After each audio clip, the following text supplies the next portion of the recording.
Шермухамед майке, биз дайыма мынтебиз да, аялдар мындай болуш керек, аялдар мындай болуш керек, аялдар мындай болуш керек. А эркек кандай болуш керек?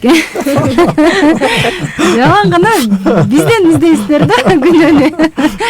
Ошон үчүн мындай коомдогу эркектер мындай болобу деп мен ойлоп калдым. Көбүнчө ушу мырзалар менен иштешишиңер керек экен байкелер.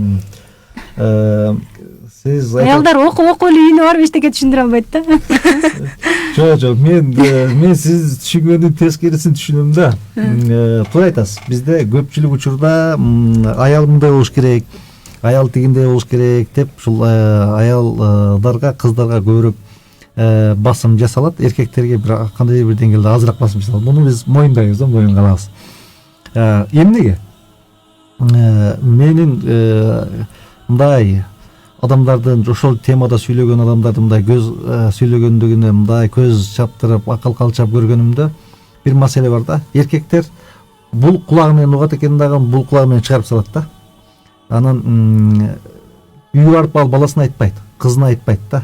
Аялына деле айтпайт. Эмне болду десе, бүгүн жакшы семинар өттү, баланча деген жакшы тамак берчи деби. Семинар өтүп кетти, сон болду. Тамак алып келчи, чайың алып келчи дейт да. Анан бул кулагынан кирип эле бул жагынан чыгып кетет да. Биздин коомдо эгерде аялдар түздөлсө, аялдар оңолсо, анда эркектер оңолот деп мен бага кепилдик берем да. Анткени баягы аялдын табияты ушундай экен. Аялдар бугулагы менен угат экен. Анан бугулагы менен угат экен да. Анан үйгө барып бул жакта чыгарат экен. Үйгө барып мындай болуш керек, тиңдей болуш керек экен. Балдарга да тарбияны ушинтип берет экен. Эне балага үй бүлөнү тарбиялаган эне экен. Ошон үчүн эне мектеп деп коет, эне бул медресе деп коет. WhatsApp'тан көп суроо неме сизге келет да, азыр күтүп туруңуз. Аялдар чыгарат да шундан. Анан ошон үчүн эне оңолсо коом оңолот, эне оңолсо эркек оңолот. Биздин кыргыздарда жакшы сөз бар го, эрди ер кылган аял, эрди жер кылган аял деп. Мен ойлойм, ушул тарабынан караганда ушул аялдарга көбүрөөк басым жасалса керек деп ойлойм да. Анан бул бир тарабынан. Экинчи тарабынан туура бизде акыркы мезгилдерде эркектерибиз өз милдетин аткара албай калды.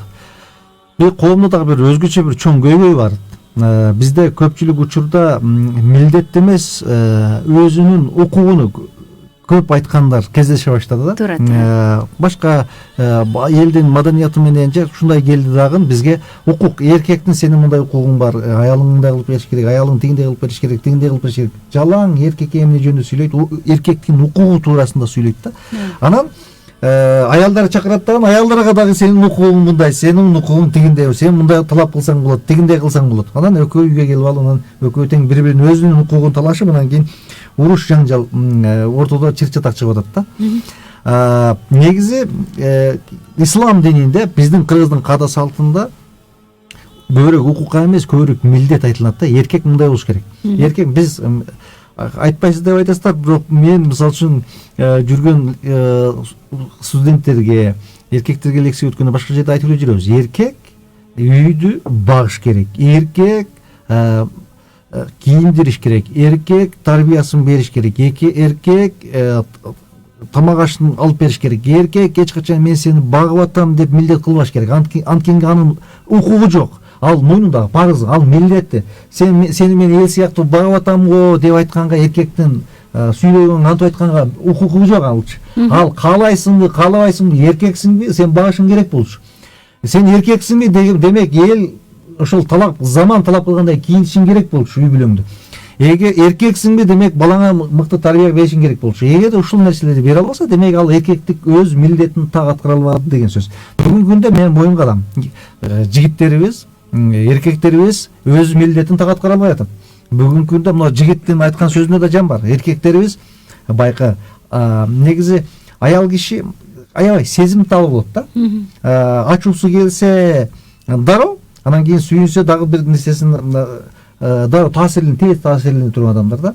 Ошон үчүн Кудай Таала мисалы үчүн ажырашуудагы укукту эркекке берген да. Эркек бул сабырдуу, акыл калчап, жети өлчөп бир кесе турган адам болсун деп ушу эркекке берген. Эркек анча мынча мен кетишим керек эле, жакпай калдым, сүйбөй калдым, талагыңды бер, жообумду бер десе деле эркек токтоп, жок.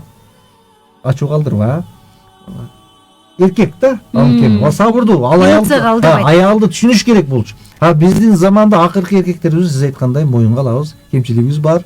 Эркектер аялдар сымал сезимтал, аялдар сымал баягы өзү сурат эле берип койду, өзү кетем деди, өзү кылам деди деп койгон учурлар кездешет. Эркек ушул үй бүлөсүн баккан, кийиндирген, ичтирген, тамак аш менен камсыз кылган эркектин мойнунда чоң жоопкерчилик бар. Ошон үчүн Алла Таала Кур'ан-ы Керимде каввамуна деп келет да. Алар ушул башкаруучу деп келди. Эмнеге? Аларды ушул камсыз кылгандыктан, мойнунда чоң жоопкерчилик болгондуктан ушул сөздөр айтылды.